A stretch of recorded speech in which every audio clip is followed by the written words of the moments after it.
Enrich uranium समस्या है। Enrich uranium पड़ा है। एनरिच यूरेनियम से 11 बम बनते हैं और एनरिच यूरेनियम पूरे युद्ध की गले की फांस बना पड़ा है। ठीक है, अगर मैं आज को आपको बोलूं कि एनरिच यूरेनियम निकाल दिया गया है, अगर मैं बोलूं कि एक आईईए का और एक अमेरिका का जॉइंट ऑपरेशन था जिसमें एनरिच यूरेनियम को निकाल दिया गया है, तो आप बोलोगे सुमित भाई क्या बात कर रहे हो, हमने तो कहीं पढ़ा नहीं, कौन सी बातें कर रहे हो। और पर आपने मेरी पूरी बात सुनी नहीं, इसलिए मैंने कहा नहीं। किडिंग। देखिए, एक नया कांड सामने आया है। एनरिच यूरेनियम ईरान में ही नहीं था, एनरिच यूरेनियम वेनेजुएला में भी था। जी हां, एनरिच यूरेनियम वेनेजुएला में भी था और इसका एनरिचमेंट 20% से ऊपर हो गया था। U32-35 की तरफ जा रहा था, 60% एनरिचमेंट की तरफ जा रहा था। 20 का स्टेज पार करके U235 यानी कि 60% एनरिचमेंट की तरफ जा रहा था।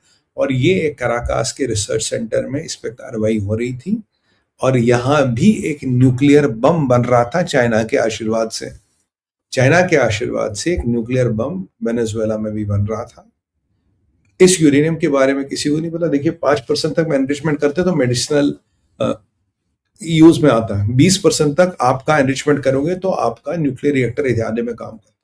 20 से ऊपर जो भी एनरिचमेंट है वो न्यूक्लियर बम की तरफ जाता है। U235 जो 60% एनरिचमेंट पे बनता है वो प्रिकर्सर, उसके बाद 90% वो सॉलिड हो जाता है, 235 गैस होता है और तब ये बनता है एक न्यूक्लियर बम।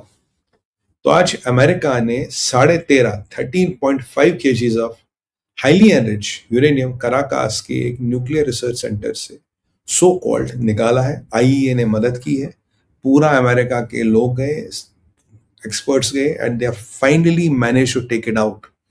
तो एक टाइम बॉम्ब, एक न्यूक्लियर बम वेनेजुएला में भी बन रहा था। तो न्यूक्लियर बम केवल ईरान में नहीं बन रहा, वेनेजुएला में भी बन रहा था। ये दुनिया को आज तक नहीं पता, ये हमें आज तक नहीं पता ऑनेस्टली। और मैं ये देख के हैरान हो गया, ओ माय गॉड, वेनेजुएला में भी न्यूक्लियर बम, माय गॉड।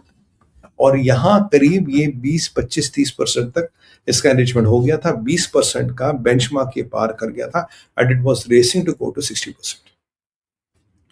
तो जो भी ये बम बनवा रहा था, यानी कि चाइना ऑफ कोर्स, ये बम केवल ईरान में नहीं बम बनवा रहा था, ये बम वेनेजुएला में भी बना रहा था।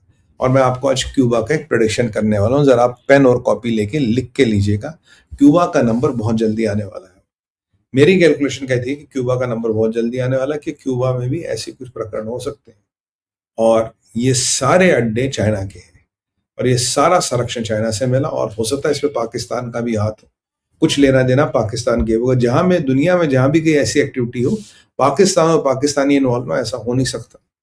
तो ये आज आईईए ने कंफर्म किया, they have lifted this uranium in very highly those concealed chambers and all the precautions with the help of IEA, and it is being transported to United States of America as we talk. जी हाँ,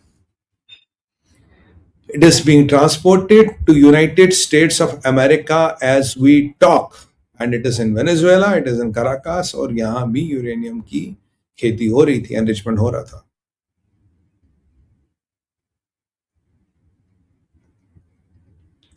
अब जरा चलते हैं दूसरे विषय पे। This topic still, swear to God, I'm not able to digest it. I was zapped looking at it. It is really happening. जी हाँ। और अमेरिका ने तब तक किसी को कानो कान खबर लगने नहीं दी, इसीलिए वेनेजुएला का एक्शन भी जरूरी था। वेनेजुएला छोटा ईरान था, अगर उनके पास बम आ जाता तो यहाँ बम, एक यहाँ बम, एक ऊपर बम, एक नीचे बम। तो ये चाइना जो हरकतें कर रहा है, ये करवा रहा है, इट इज बॉस, मेरा सर घूम रहा सोच के। और अगर उन्हें साल भर तक नहीं रोका जाता तो वो भी 60% पे पहुंच जाते हैं। और दुनिया को, किसी के परिंदों को हवा तक नहीं लगती कि 60% यूरेनियम वेनेजुएला में रखा होगा। निकोलस मोड्रियो के पास, ट्रक बस ड्राइवर के पास, जो बंदूकें लेके नाच रहा था। और अब हम सोचते हैं यार, ट्रंप ने वेनेजुएला क्यों किया, why did he do Venezuela? तेल का तो खेल है ही, बट वाई पहले वेनेजुएला? आज मुझे समझ है वाई पहले वेनेजुएला। नेक्स्ट क्यूबा का नंबर है भाई। मेक्सिको का भी नंबर आएगा, क्यूबा इज नेक्स्ट।